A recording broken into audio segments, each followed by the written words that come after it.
Chaque jour, Charles et Carole vous présentent la leçon de l'école du sabbat.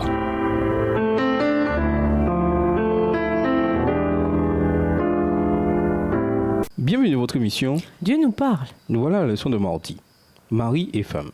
Lisons 1 Pierre 3, les versets 1 à 7. De quelles circonstances particulières Pierre parle-t-il ici? En quoi ce qui est dit est pertinent pour le mariage dans notre société d'aujourd'hui? 1 Pierre 3, les versets 1 à 7. Femmes, soyez de même soumises à vos maris, afin que, si quelques-uns n'obéissent point à la parole, ils soient gagnés sans parole par la conduite de leurs femmes, en voyant votre manière de vivre chaste et réservée. Ayez non cette parure extérieure qui consiste dans les cheveux tressés, les ornements d'or ou les habits qu'on revêt, mais la parure intérieure est cachée dans le cœur, la pureté incorruptible d'un esprit doux et paisible, qui est d'un grand prix devant Dieu. Ainsi se paraient autrefois les saintes femmes qui espéraient en Dieu, soumises à leur mari. Verset 6. Comme Sarah qui obéissait à Abraham et l'appelait son Seigneur, c'est d'elle que vous êtes devenues les filles en faisant ce qui est bien, sans vous laisser troubler par aucune crainte. Marie, montrez à votre tour de la sagesse dans vos rapports avec vos femmes, comme avec un sexe plus faible.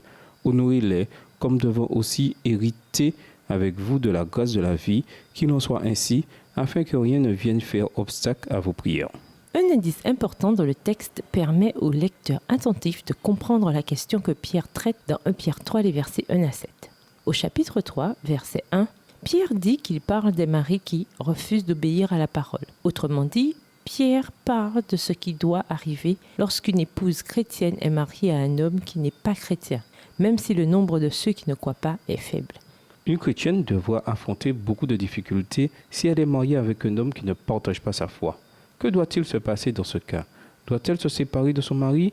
Pierre, comme Paul ailleurs, ne laisse pas entendre que les épouses chrétiennes doivent quitter leur mari non-croyant. Voir 1 Corinthiens 7, et versets 12 à 16. À la place, dit Pierre, les femmes ayant un mari non-croyant doivent mener une vie exemplaire. Les rôles dévolus aux femmes dans l'Empire romain du 1er siècle étaient largement déterminés par la société individuelle. Les épouses romaines, par exemple, avaient plus de droits légaux concernant leurs biens et les réparations légales que la plupart des femmes auxquelles Pierre écrit. Mais dans certaines sociétés du 1er siècle, les femmes étaient exclues de tout engagement politique ou gouvernemental et de décision dans la plupart des religions. Pierre exhorte les chrétiennes à assumer un ensemble de standards qui seraient admirables dans leur situation. Il les exhorte à la pureté et au respect. 1 Pierre 3, verset 2. Et il dit qu'une femme chrétienne doit s'intéresser davantage à sa beauté intérieure qu'à la parure extérieure des coiffures à la mode, des bijoux et des vêtements coûteux. 1 Pierre 3, les versets 3 à 5. Une femme chrétienne se conduit d'une manière qui valorise le christianisme aux yeux de celui qui vit avec elle, le plus intimement qui soit, son mari. Les maris ne doivent pas considérer les paroles de Pierre comme un permis de maltraiter leurs femmes comme bon leur semble.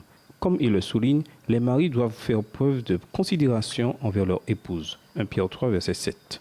Même si Pierre traite d'un problème spécifique, les femmes chrétiennes mariées à des non-croyants, nous avons néanmoins un aperçu de l'idéal du mariage chrétien. Les conjoints chrétiens doivent se soutenir mutuellement en menant une vie de transparence et d'intégrité alors qu'ils adorent Dieu tout en vaquant à leurs activités quotidiennes. Et nous vous laissons à cette question de réflexion.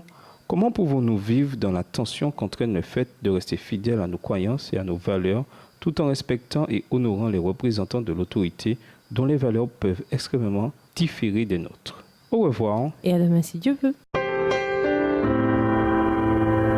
Dieu nous parle. Chaque jour, Charles et Carole vous présentent la leçon de l'école du sabbat.